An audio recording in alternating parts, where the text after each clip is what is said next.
Hey guys, which one do you prefer, Coca-Cola or beer? I prefer beer. And the last time when I was in McDonald's, I ordered 2 hamburgers, some chips, cup of Coke.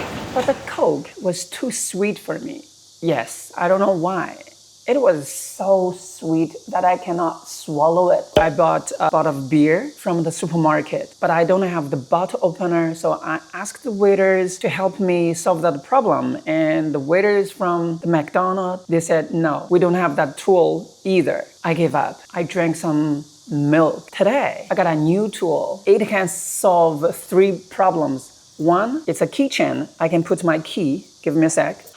I can put my key on this keychain. And 2, it's a bottle opener. All can I do is do this. Bam, bottle opener. The most attractive thing is it's a match. Can you believe it? This is a screw here, and you do this, and then pull it out. Can you see this slide here?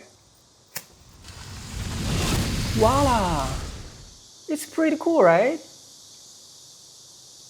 If you want to pull it out, you pull it out in this way. If you like it, I'll leave the link in the description below and you can check it out. Thanks for watching. I'll see you in the next one. Peace.